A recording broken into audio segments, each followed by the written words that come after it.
Hi, my name is Michelle Fondin, and I'm the author of Help, I Think My Loved One is an Alcoholic, a survival guide for lovers, family, and friends.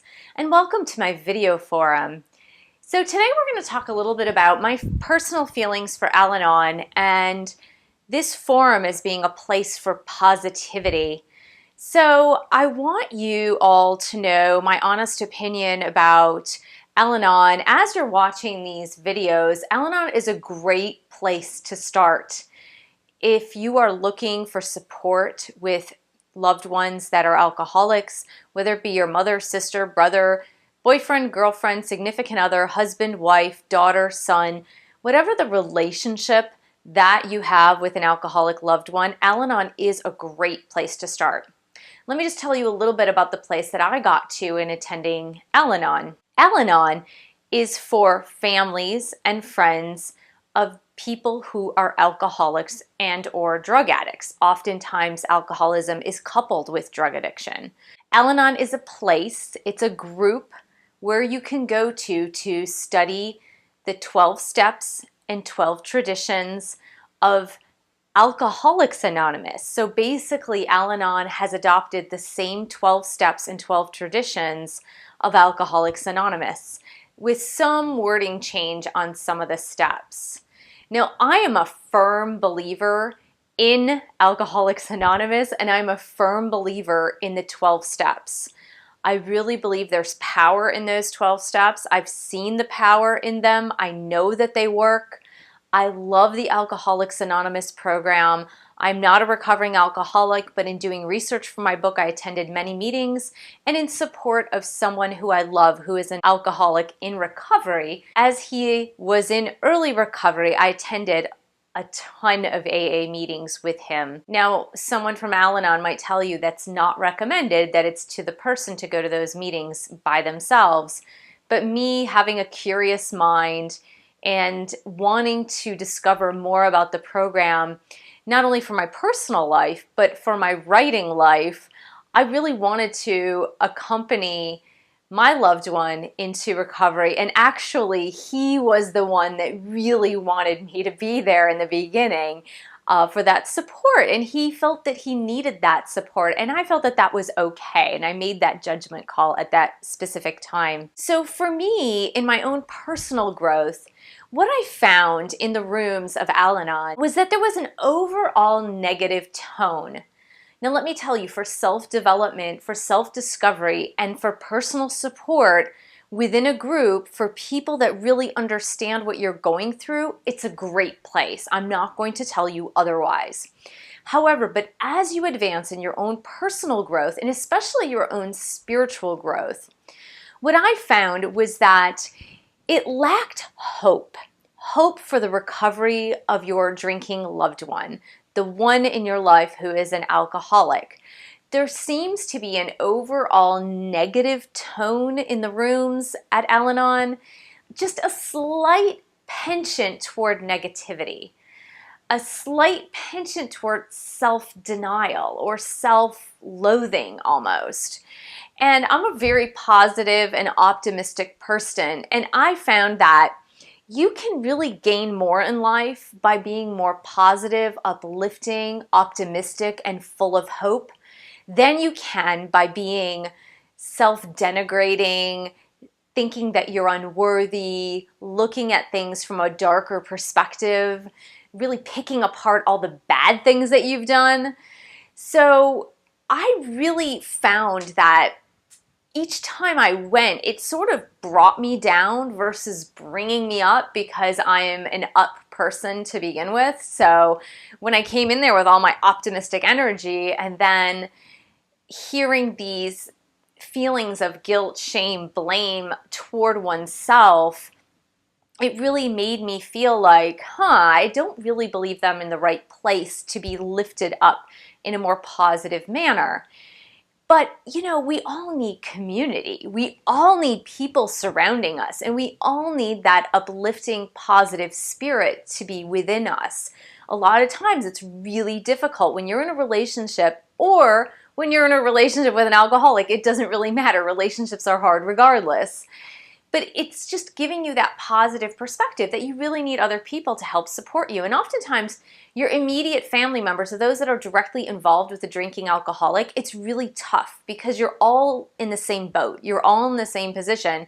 And it can be really difficult to find that positivity, find that hope within that circle of friends, relatives, family members. It can be really, really hard. So that's why I decided to create this forum. And in my mind, in the back of my mind, I don't know when it will happen, maybe in 2 years, 5 years, 10 years, I don't know when it will happen.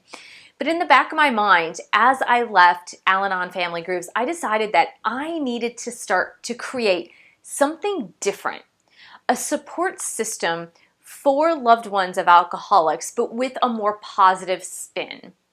And as I mentioned, I still firmly believe in the 12 steps. I really believe those 12 steps are there for a reason. I believe that they work. I believe that they're tested and true. They've been around for nearly 100 years, and many alcoholics have recovered using those 12 steps and the support of Alcoholics Anonymous. Now, what's the difference between Al-Anon and Alcoholics Anonymous? Al-Anon is very self-focused, meaning that as a person who loves an alcoholic, you're used to kind of giving your life away to others, and that's the codependent or enabling behavior. Now, I really don't like those words. I don't like using codependent. I don't like using enabling. I'll explain that in other videos. I've already done a video on enabling, which I practically choked out the word because I really don't like that word. Again, it has a very negative connotation.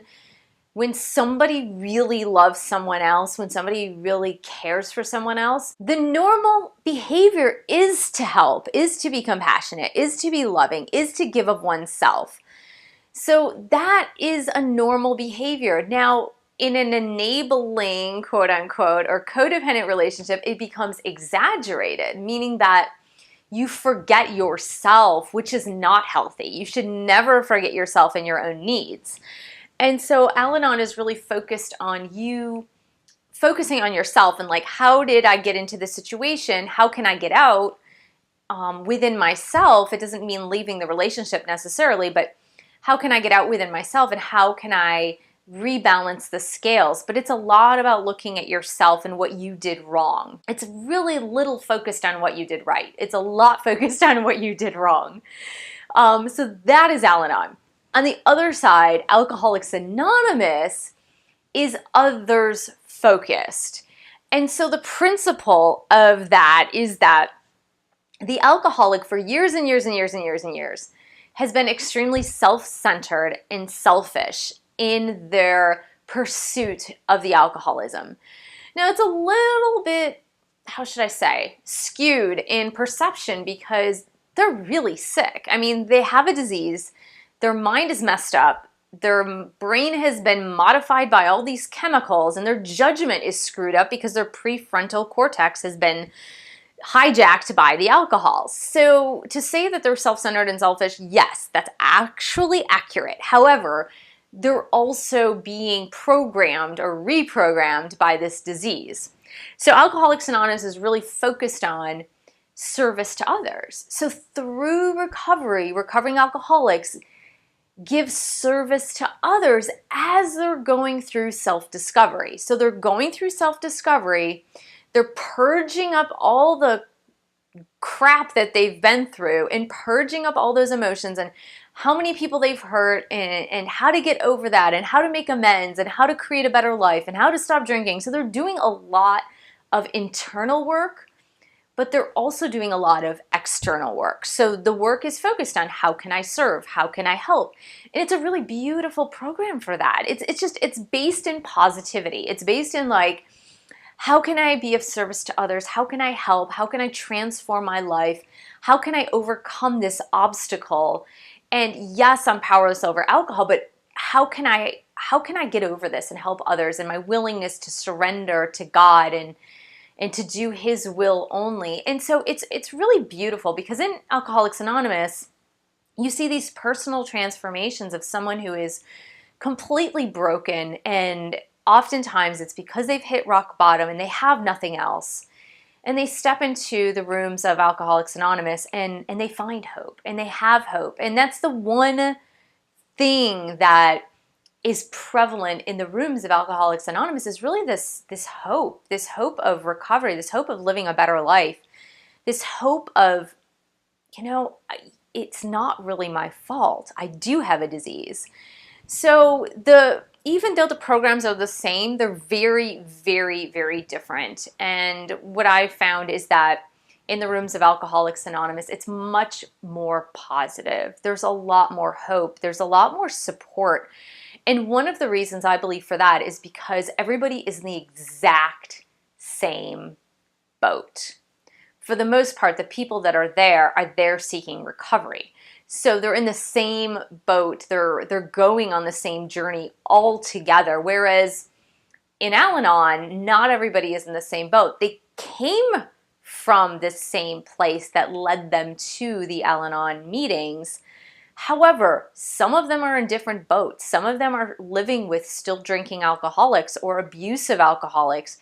Some are still, trying to decide whether they want to stay in the relationship or leave, or maybe they were raised by alcoholic parents, so they're dealing with all of those feelings and consequences of neglect and abuse and all of this other stuff, and maybe raising siblings and not having the parent-child role reversal. And then there are some whose loved ones are in recovery, but then they relapse and they go back, and some are in recovery. And so not everybody is in the same boat, and there's a lot of, the only thing I can think of is in the old world religions is that sense of guilt and shame. It's a lot more prevalent there.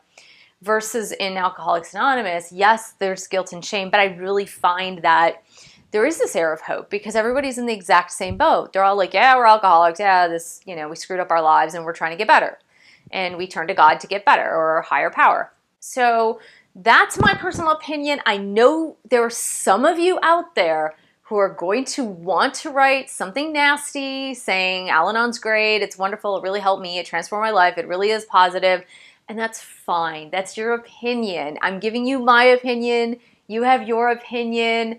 Everything is great. Meaning that that's what makes the world turn around, is that everyone has a different opinion about the same thing, and it's wonderful. It's all good. So my quest for positivity in recovery for someone who loves an alcoholic, or many alcoholics, oftentimes in families, there's a lot of alcoholics in your life, or maybe you married an alcoholic and your parents were also alcoholics. Like, that is the usual trend. For me, that wasn't the case. I didn't know anybody who was an alcoholic until I was in a relationship with an alcoholic, so I didn't know what it was, and I didn't have anybody in my life who was an alcoholic. There was mental instability, and there were instances of mental illness in my family in the past. So perhaps that's why I chose an alcoholic relationship. I don't know what the case is. It is what it is. So my quest for positivity is really to bring you a positive perspective of recovery, whether you're someone who is a recovering alcoholic, because 60% of recovering alcoholics are also adult children of alcoholics, meaning that if you're out there and you're a recovering alcoholic, 60% of you also had alcoholic parents, either one or both, or alcoholic grandma and grandpa, or sister and brother, or brothers only, or sisters only. So it oftentimes runs in families. So this video series for you guys, and you can look at my past videos, please subscribe to my channel. Please view all the videos on alcoholism in my playlist. There is a singular playlist for all the videos on recovery, alcoholism, Al-Anon, Alcoholics Anonymous. There's a lot of different topics we talk about. We talk about recovery, we talk about enabling, we talk about sobriety. There's a lot of different topics that I talk about with you. And this is my service to you. So really for me, yes, I wrote the book, and yeah, I would love it if you would buy my book. That's great. But in the end, this is about my service to you and to the cause, to bring alcoholism out of the darkness. And that's my quest for positivity. My quest for positivity is, you don't have to be an alcoholic to be an asshole. Like, excuse my French, pardon my French, but that is the absolute truth. Relationships are hard from A to Z. They're always hard. There are always obstacles. There are always things that come up, but there are wonderful things too in relationships. So you can be in a relationship with someone who has generalized anxiety disorder, or you can have someone who's just an angry person. They don't have to be drunk, drinking, alcoholics, or drug addicts. They can be self-centered. They don't have to be an alcoholic to be self-centered, but you know what I'm talking about. You've been in relationships with people who are more self-serving, who are not compassionate, loving, and kind. And so really what this forum is about, yes, it's about people in recovery. Yes, it's about living with an alcoholic or an alcoholic loved one, but it's also about relationships. It's really all about how do I manage my own emotions and how do I manage relationships? So this quest for positivity is that I can look at things from many, many different perspectives. It does not have to be, there's only one way to look at this and one perspective to look at this, and I'm a bad person and that guy's a bad person and it's never going to work. You know, our higher power will take away our personal defects and our higher power will help us in our recovery. However, your mindset is everything. So if you have a negative mindset, that's what you're going to get back. If you have a positive mindset, that's what you're going to get back. So really starting to look at this as I can look at recovery. I can look at the relationship with my alcoholic loved one from many different perspectives, and it doesn't have to be black or white. So thank you so much for listening. I just opened up my heart to you so you know where I'm at when you're listening to these videos.